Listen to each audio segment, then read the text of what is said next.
Yeah, the thing is, nothing changes. It doesn't matter. See, King Charles, he goes on, like, for example, at the Commonwealth Games, a sporting event.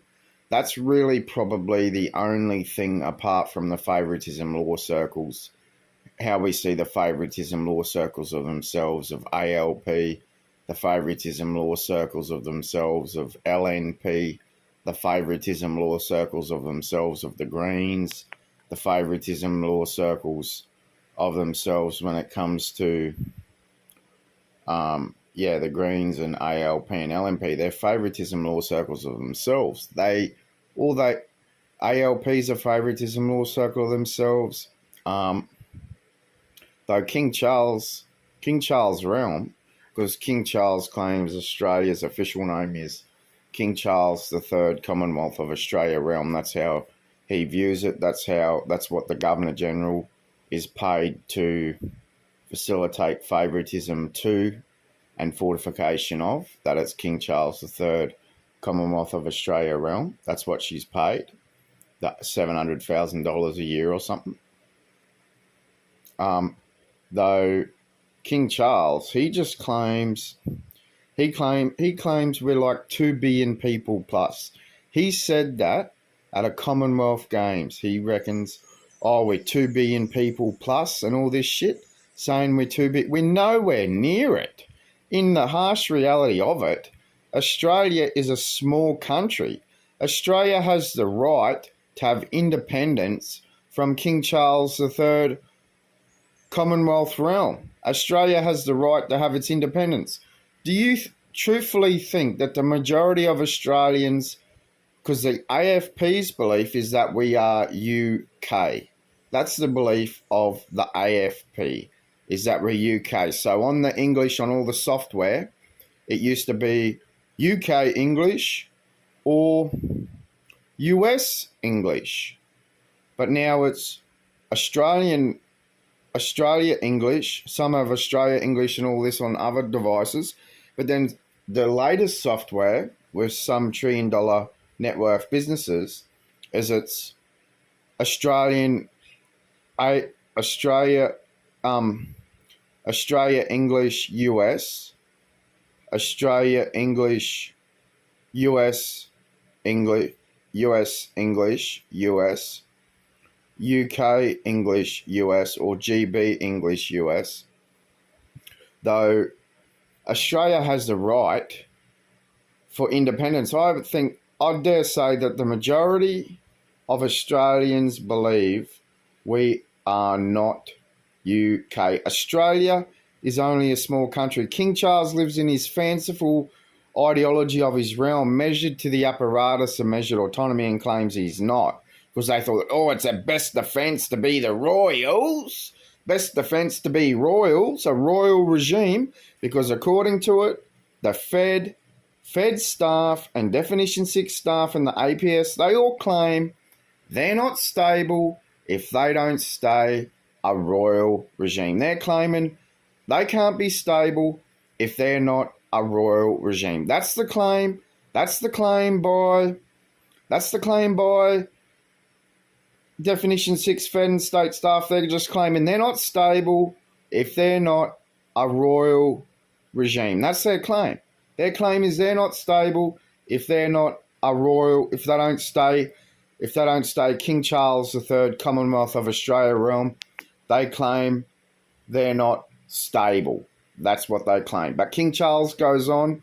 King Charles III realm goes on. He said, 2 billion plus Commonwealth Games. He's 2 billion plus at the Commonwealth Games. Maybe for a sporting athletics event such as the Commonwealth Games, he claims there's a population of 2 billion people out of independent countries, but he doesn't say independent countries because they all have to observe his King Charles III Commonwealth realm ideology of the fucking measured apparatus. But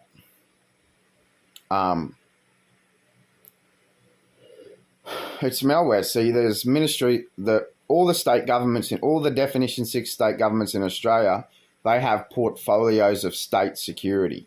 So that's like, for example, how would you interpret that in the Australian apparatus, Homeland Security or ASIO. All the state governments have their state security portfolios where they put the interest of their state government above everything else. They don't think about the selfish interests of the ALP, the selfish interests of the LNP, the selfish interests of the Greens, the selfish interests of King Charles III, Commonwealth of King Charles III realm. That's how he views it. It's all just King Charles III realm, Commonwealth of.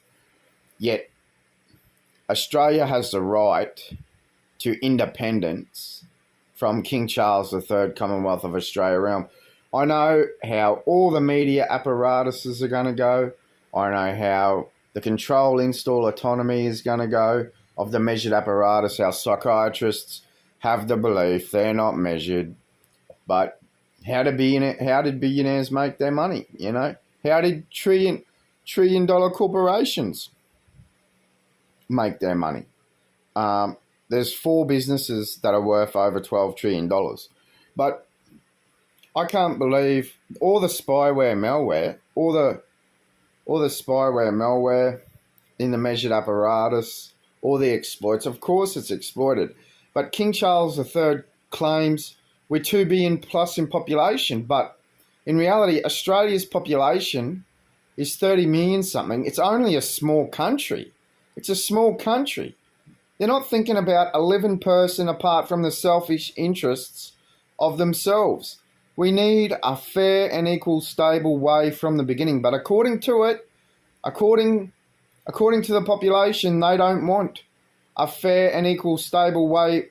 Every amniotic sac and sperm that grows to the age of 21 gets a comp residential and a generic Oscar Ruscar in a fair and equal, stable way, because the way what's happened with land being divided and the First Fleet and all of this shit and the frontier massacres and the genocide that's been committed by the government, I think the United Nations should just walk straight into King Charles III, Commonwealth of Australia realm and arrest Definition 6 and the Fed for committing the genocide. Where did the profits go from the claimed health product, mental health, that faculties of psychiatry flogged? There's been a genocide. Over the past 5 years, there's been 170,000 people murdered by Definition 6 and the Fed. And it's shoved under the carpet. And they'll go on in all these stereotype ideologies flogging it for pharmaceutical industry profits. Context, monetary gains. And they'll go on in all this malware and they'll be like they're 2 billion people plus. They are nowhere near 2 billion people plus in King Charles's fanciful ideology that everything's just his royal realm to do whatever he wants at any time he wants with his malware. But the Governor-Generals are paid to be favouritism to King Charles. But the ALP are selfish. They only think about themselves. The LNP, they only think about their pay packets. The LNP are malware. They're not thinking about a living person. People only have a single life. It's terrorism. You'll go on with your malware, but how would psychiatrists be if we said, no, we're just going to arrest every psychiatrist or every legislator that legislated? They can just have, because you know what they used to do? They used to force sterilisation of sperm and eggs on whatever that's called in the medical term. They used to force, the law dictates, they can force that on anyone they want at any time they want. They can force all this shit. But it's terrorism. If you had to consume being abducted and drugged over 7 times over 12 years without no day in court, there's secret rigged tribunals, and you'll claim there's been no genocide. You'll claim Scott Morrison said $1 billion to fund the faculty ideology of mental health, and what's been the genocide rate from involuntary treatments. You'll claim no one would actually pay slave tax to knowingly consume that. So what they claim to be human rights, it's fucking malware. And yeah, America just fucking uses their control, install autonomy, and their CIA to just manipulate populations. They turn it on and off in their malware. They had presentations how they just, fucking turn things on and off in their fucking apparatus of malware. 3,000 satellites outside of Earth's orbit, the junk that's added on outside of Earth orbit, I couldn't give a shit. I couldn't give a shit. I don't get paid a fucking cent, but according to it, the FBI can just do whatever the fuck they want, wherever the fuck they want, whenever the fuck they want. And so they just walk all over populations and commit genocide. Where does the money go? Where did the $1 billion go that Scott Morrison spent, and how many people were murdered from the $1 billion that Scott Morrison spent?